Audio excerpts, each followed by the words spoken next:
Hello friends, माइंडस्केप India में आपका स्वागत है। मैं हूं वसंत जोशी। आज हम आपको ले चल रहे हैं किशनगढ़ धाम में, जिसकी बहुत बड़ी धार्मिक इम्पोर्टेंस है। अभी गुरुजी ने बहुत सारी बातें हमें यहाँ के बारे में बताई, वो हम आपको बताएंगे। शिला यहाँ पर है, जो भगवान श्री कृष्ण जी की सहेली थी, उनके साथ यहाँ पर रास रचाया करते थे। वो शिला के रूप में अभी यहाँ पर हैं। उनको ये श्राप है कि जब कल्कि का अवतार होगा, भगवान कल्कि का कलयुग में, वो आपको स्पर्श करेंगी। उसके बाद आपका उद्धार हो पाएगा। आप स्वर्ग लोक को प्रस्थान तब करेंगे, इंसान का रूप धारण करके। तो दोस्तों, बने रहिए हमारे साथ, देखिए इस एपिसोड को। आपको बहुत सारी जानकारियाँ इसमें मिलेंगी इस धाम के बारे में।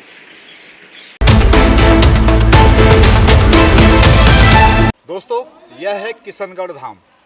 यहाँ पर जब मेला लगता है तो हजारों की तादाद में लोग आते हैं। यहाँ पर तिल रखने के लिए भी लोग बताते हैं कि जगह नहीं रहती है। इस जगह की क्या इम्पोर्टेंस है, क्या महत्ता है, उसके बारे में मेरे दोस्त सिद्धांत, सचिन और राज आपको बताएंगे। हाँ सर, मैं जैसे बताना चाहता हूँ कि यह किशनगढ़ धाम है। और किशनगढ़ धाम में अभी मतलब लोग अभी जब 2011-12 के समथिंग जब दादाजी थे, अब दादाजी की ये समाधि हो गई, उस टाइम पे इतनी ज़्यादा भीड़ रहती थी, बहुत ज़्यादा। अब उनके शिष्य आए हैं, तो अभी क्या हुआ, जब से दादाजी की समाधि हुई है तब से लोगों का आना कम हो गया। अब ये पर्यटक स्थल है, अब ज़रूर है, लेकिन यहाँ पे लोगों का आना कम हो गया। मैं चाहता हूँ कि जैसे जब दादाजी थे, जैसे उस टाइम पे जनसंख्या होती थी, अब उसे मैं चाहता हूँ कि पहले जैसे जनसंख्या यहाँ पे फिर से लोग आना चालू कर दें। तो क्या होगा सर, ये मतलब है जो पहले जो चीज़ें चलती थी वो अब चलने लगी। ठीक है सचिन, आप क्या कहना चाहेंगे किशनगढ़ धाम के बारे में, यहाँ के मेले के बारे में? किशनगढ़ के धाम के मेले में जाते हैं कि भाई सबका व्यवहार जो चल रहा था कि बहुत सौदा पानी चल रही थी, बिक रही थी, अच्छे से पब्लिक भी जुड़ रही थी। इधर पे बहुत काफ़ी भीड़ होती थी, 2-2 हज़ार 3-3 हज़ार दिन पे आदमी आता था इधर पे, दर्शन करता था सिद्ध बाबा के इधर पे। और काफ़ी अच्छा लग रहा था, यज्ञ भी लग रहा था और सारी व्यवस्थाएँ थी। रामलीला थे, प्रवचन भी होते थे इधर पे, सारी व्यवस्थाएं थी इधर पे। कोई चीज़ आदमी भूखा भी नहीं जाता था इधर पे, खाना आना सब मिलता था इधर पे, 56 प्रकार का भोजन मिलता था। दादाजी थे उधर पे, तो अभी उनके शिष्य हैं, वो अभी कर रहे हैं। हालांकि भागवत होती हैं, आता है, जनता जुड़ती है, 200-500 हज़ार आदमी जुड़ता है। अच्छा, किशनगढ़ धाम के बारे में आप क्या कहना चाहेंगे? यहाँ पर क्या होता है, ये किस चीज़ के लिए फेमस है, क्यों लोग यहाँ पर आते हैं? इधर पे सिद्ध बाबा के जो जल सरोवर है इधर पे, उसमें ज़्यादा करके पानी 12 महीना बहता है। उस वजह से इधर पे सिद्ध जहार है। अच्छा, यहाँ पर मैंने सुना था कि पत्थरों से पानी निकलता है, इससे लोग यहाँ पर आते हैं, इसको दैवी स्थल मानते हैं। तो इस बारे में क्या कहेंगे? क्या पत्थरों से यहाँ पर पानी निकलता है? आप हमको दिखाएंगे वो जगह? बिल्कुल सर, आपने सही सुना है। यहाँ पे वाकई में पत्थरों से पानी निकलता है। और तो आप हैं दादाजी, जो आपको किशनगढ़ सिद्ध धाम के बारे में बताएंगे। हमारे सदगुरुदेव भगवान दादाजी सरकार की तपोभूमि है ये, और संतों को भी तपोभूमि रही पुरातन से। और इसके बाद यहाँ सिद्धों का स्थान है। पत्थर से 4 अंगुल गहरी झरना चलता है, जो उसका जल पीते हैं अपन, और अनेक रोगों को वो जल ठीक करता है। और 14 जनवरी से यहाँ दादाजी के द्वारा जो यज्ञ शुरू की गई, वो यज्ञ चलती जा रही है। तो दादाजी यहाँ पर बताते हैं पत्थरों से पानी निकलता है और उससे बीमारियां भी ठीक होती हैं, लोगों को उससे स्वस्थ होते हैं लोग। इसके बारे में क्या बताएंगे आप? हमारे यहाँ एक डॉक्टर कैमोरी में हुए हैं, डॉक्टर विजेंदर। वो सिद्ध महाराज, उनको अंदर सिद्धों की गुफाएं हैं, सिद्ध महाराज वहाँ लेके गए। और जब लेके गए तो उनको 8 महीने बाद लौटाया सिद्ध महाराज ने। और सिद्ध महाराज ने ये कहा कि जाओ, तुम हमारी ये जो झिरिया बह रही है, इसका इंजेक्शन लगाओ और 5 रुपए लाना। आज भी कैमोरी में डॉक्टर विजेंदर के सुपुत्र हैं, वो भी दवाई करते हैं। पर उनके जो पिताजी थे विजेंदर, वो यहाँ के पानी को भर के इंजेक्शन लगाते थे, और असाध्य बीमारियां नागपुर और बॉम्बे से लौटे हुए मरीजों की ठीक होती थी। किस किस किस्म के इस पानी से बीमारियां दूर होती थी मरीजों की? क्या क्या रोग थे वो? अनेक रोग थे। अपन कोई एक रोग का नाम लें, क्योंकि सिद्धों के यहाँ तो सारी चीजें साध्य हैं, कोई चीज असाध्य तो है नहीं, तो इसलिए एक बीमारी का नाम ठीक नहीं, सभी बीमारियां ठीक होती हैं। तो अब तक कितने लोग इससे ठीक हो चुके होंगे पानी से, जिन जिन लोगों को इंजेक्शन लगाया, क्या संख्या रही होगी उनकी? कम से कम 10-20 हजार लोग होंगे जिनको डॉक्टर विजेंद्र ने ठीक किया। ये लोग उन्हीं के गांव के हैं। डॉक्टर विजेंद्र इंजेक्शन लगाते थे पानी का। बाबाजी ने बताया कि आप डॉक्टर विजेंद्र जो पानी का इंजेक्शन लगा के लोगों को ठीक करते थे, उनके गांव के हैं। ये बात कहाँ तक सत्य है? ये अटल सत्य बात है कि हमारे इतने अधघटियों पे सिद्ध महाराज हैं, अचलनाथ धाम है, तो उठे वे गन्ने चराते जंगल के किनारे, तो सिद्ध महाराज आए और अपनी गुफा में ले गए उनके। वो गुफा में सब कुछ है, शंकर जी को मंदिर और सब कछु को मंदिर, सब देवी देवताओं को जितनी पृथ्वी लोक के देवी देवता हैं सब है उते राखे रहे और रोज उनके भोजन देते और सब कछु देते 56 प्रकार को, और राखे रहे वो कछु दिन राखे रहे। वो बाद में जहाँ गंजे चरात के छोड़ कर ले गए रहे उनके, फिर उतना ही छोड़ गए सत्य महाराज। ये तो सत्य बात है, हम तो तय कहे क्या मुरे के। पानी के इंजेक्शन से लोग ठीक हो जाते थे, बहुत आश्चर्य की बात है। पानी के इंजेक्शन से लोग ठीक हो जाते थे, इसका मतलब बहुत ही दैवी बात है, अच्छी बात है। मरुआ तो भी जिंदा हो जाए।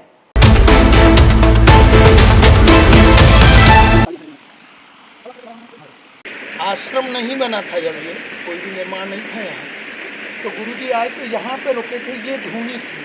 अच्छा। गंगा सप्तमी के दिन धूनी में धार आई। अच्छा। जल की धार निकली। यहाँ और भी मतलब 50 लोग बैठे हुए थे। तो गुरुजी ने कहा कि यार आज गंगा सप्तमी है, नर्मदा जी मिलने आई हैं। तो वहाँ से उठे गुरुजी और नारियल लिया उन्हें। अच्छा। बोले आपको यदि निवास करना है तो यहाँ करिए निवास। तो जब से ये वाली धार अच्छा निरंतर चलती है। ये शूट करो। वाह। इसको गुरुजी नर्मदा जल बोलते थे। आप इसका स्वाद भी लेके देखें, नर्मदा जल जैसे ही धार निकल रही है और जल उसका स्वाद वैसा ही लगे। ये तो बहुत ही सुंदर बात है गुरुजी। और आइए सिद्धों की झिल्लियाँ दिखाता हूं।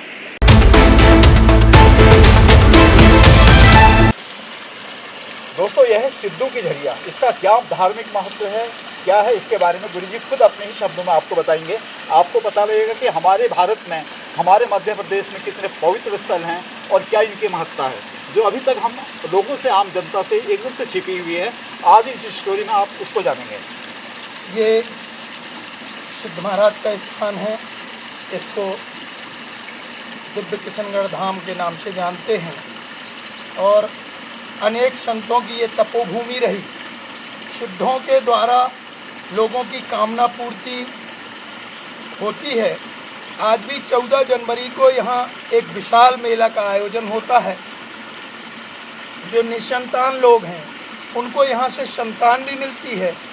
जहाँ तक मेरी जानकारी में है तो 50,000 संतान सिद्ध महाराज की होगी। यहाँ से पहाड़ के नीचे कैमोरी, बरपटा, डोंगरिया, बक्सवाही, घटेरा और भी अन्य गांव हैं जहाँ 50,000 उनकी दी हुई संतान। और अनेक मान्यताएं ऐसी हैं कि कोई भी मन्नत यदि उनसे मांग के जाता है उस मन्नत को वो पूरी करते हैं। तो लोग यहाँ आके कोई झंडा चढ़ाता है, कोई उनका चमीटा चढ़ाता है, कोई उनको खड़ाऊँ चढ़ाता है, ऐसे सब चलता है। तो दोस्तों और इसके बाद ये सिद्ध महाराज की अविरल बह रही है ये धार। गर्मी में भी इसी गति में बहती है और अभी इसका आप स्वाद देखिए। इसका स्वाद आपको गंगा जल के पानी जैसे लगेगा और आप कितने भी दिन इसको रखिए, आप प्रैक्टिकल करिए इस पानी का कि इसमें कीड़े नहीं पड़ते। ये काई लगती है क्योंकि अंदर का पानी है पत्थर के, तो काई तुरंत लगती है पानी में। बट बरसात में भी पूरे में नाला बहता है, झरना ये बहता है, लेकिन उतनी जगह का पानी पिएंगे आप, देखने में गंदा लगेगा लेकिन स्वाद इस तरह का मिलेगा जैसे अभी। तो दोस्तों यह है चमत्कार। ये देखिए, यह पानी है, यह पानी कभी खराब नहीं होता। गुरुजी ने इसको नर्मदा नाम दिया था। और नर्मदा कभी की कम नदी नहीं होता। और यह पानी कभी कम भी नहीं होता है, चाहे बरसात हो, जाड़ों का मौसम हो या भरी गर्मियाँ हो, ये पानी इतना ही रहता है और इसका स्वाद अलग रहता है। बरसात का जो पानी आता है वो फ्लो होकर अलग चला जाता है और ये पानी यहीं पे बना रहता है अपने स्वाद के साथ में।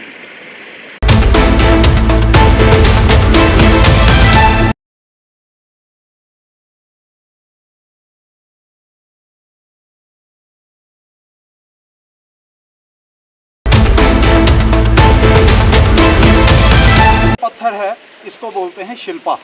आखिर क्यों इसका नाम शिल्पा रखा, इसके बारे में गुरुजी बताइए। हमारे गुरुजी इस विषय में एक कथा बताते थे कि भगवान कृष्ण अपनी गोपियों के साथ यहाँ खेल खेलने आए। उस खेल का नाम था छई छदा। झाड़ में चढ़ के और छूने का जो क्रम होता था उसको छई छदा कहते थे। हिंदी में उसको अंडा डारू कहते हैं। अच्छा। वो खेल खेलती थी। तो जो गोपी थी शिल्पा देवी, उनको श्राप थी कि यदि आप सूर्यास्त के पहले यहाँ से निकल जाएंगी तो आप शक्ति रूप में रहेंगी, अन्यथा आप जड़वत हो जाएंगी। तो सूर्यास्त हो गया खेल में, वो नहीं निकल पाई। बोले उद्धार कैसे होगा? बोले कलयुग में जब कभी कल्कि अवतार होगा भगवान का, तो भगवान आएंगे और आपका फिर पुनः उद्धार करेंगे। अच्छा, अहिल्या वाली बात है, अहिल्या बाई वाली। वाह। इसी तरीके से शिल्पा देवी का हमारे गुरुजी कथा बताते हैं। ये जो चट्टान है शिल्पा देवी। तो दोस्तों आपने देखा, ये चट्टान शिल्पा देवी हैं, जिनको भी अपने उद्धार हो जाने का इंतजार है। यानी कि कलयुग में भगवान कल की अवतार लेंगे, इनको स्पर्श करेंगे और ये एक सुंदर नारी का रूप धारण करके चली जाएंगी, विलीन हो जाएंगी। पानी निकलते हुए गुरुजी ने बताया कि इसको नर्मदा बोलते थे इनके गुरुजी, और इसका स्वाद भी ठीक नर्मदा नदी के पानी जैसा ही है। जल जो भी कि खराब नहीं होता है इसका जल भी खराब नहीं होता है, कोई कीटाणु नहीं पड़ते हैं, यानी कि सड़ता नहीं है इसका जल, जैसे कि गंगा मैया का जल होता है, विशुद्ध एकदम। आइए और आगे चलते हैं गुरुजी के साथ।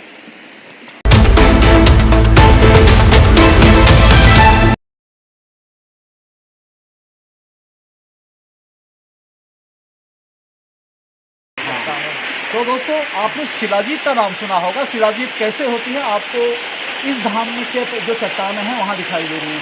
ये है चट्टान, इनका जो पसीना होता है उससे निकलती है। वो सामने आपको ब्लैक स्पॉट दिखाई दे रहा है, वो है असली शिलाजीत, गुरुजी ने हमको बताया। वो सामने और भी शिलाजीत वहाँ पर है, आप देख सकते हैं। आप देख सकते हैं 10,000 वर्ष जो पत्थर एक जगह स्थिर रहे, धूप ठंडी गर्मी में, उसमें शिलाजीत होती है। गुरुजी कह रहे हैं कि 10,000 साल तक जो चट्टान अपनी जगह स्थिर रहे, उसने 10,000 सालों का धूप, सर्दी, गर्मी, बरसात सब देखी हो, वहाँ से शिलाजीत निकलता है। जैसे कि ये सामने की चट्टान है, सामने की बहुत अच्छा। अपना हाथ बंदी हो रहा है। बहुत सुंदर प्रतीक।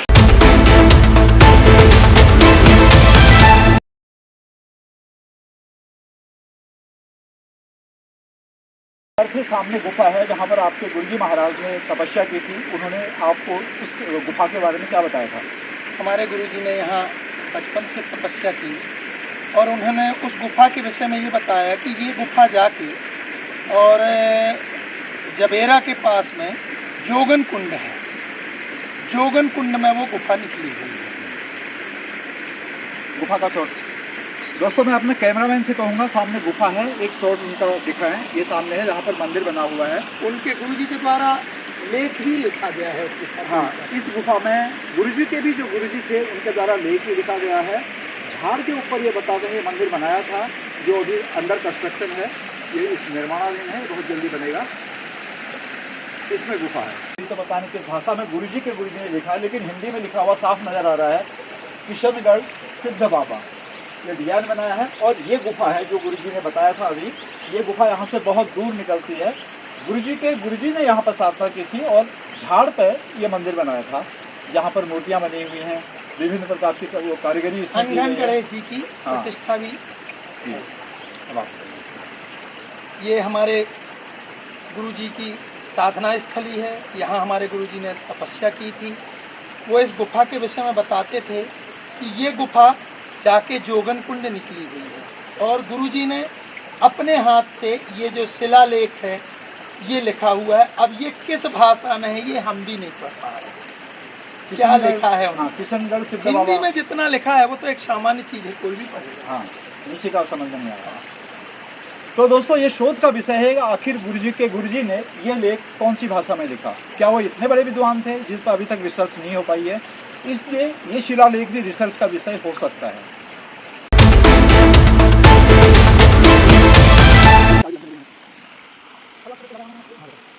दोस्तों ये वो पत्थर है, इसमें कहीं भी आपको मिट्टी नजर नहीं आएगी।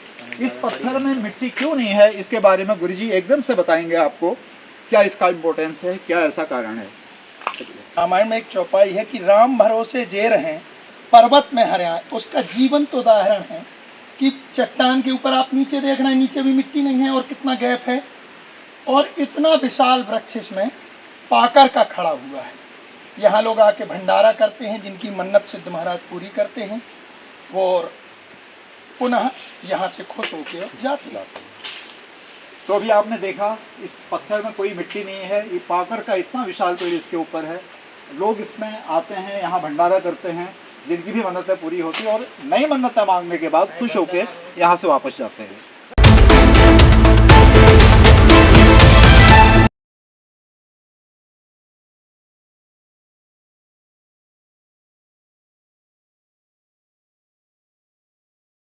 महाराज जी, ये काफ़ी जंगल के बीच में आपका आश्रम है, ये धाम बसा हुआ है। चारों तरफ सैकड़ों या हजारों हेक्टेयर तक यहाँ पर जंगली जंगल है, महुआ के जंगल हैं। तो ऐसे में क्या यहाँ पर कभी जंगली जानवर आते हैं?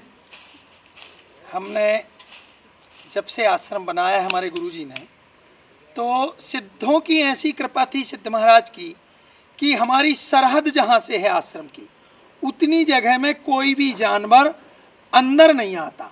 उस बाउंड्री से, बाउंड्री जबकि नहीं है, खुला हुआ है, उस बाउंड्री से बाहर घूमेंगे 6-7 बजे से। भालू बहुत ज़्यादा है इस समय, पर वो अंदर सरहद में नहीं आते। ये सिद्धों की कृपा है। देखिए दोस्तों, ये चारों तरफ से जंगल है, महुआ का यहाँ पर जंगल है, सैकड़ों हेक्टेयर ये जमीन जो है जंगल की है। यहाँ पर भालू हैं, चीते हैं, बहुत सारे हिंसक जानवर इस जंगल में हैं। लेकिन सिद्धू की इस कुटिया में, सिद्धू के इस धाम में कोई भी जानवर इसके अंदर प्रवेश नहीं करता, जबकि कोई बाउंड्री भी कहीं नहीं बनी हुई है, सारा ओपन है, कोई बाउंड्री वॉल नहीं है, कोई कटीले तार नहीं लगे हुए हैं। यह ताकत है संतों की।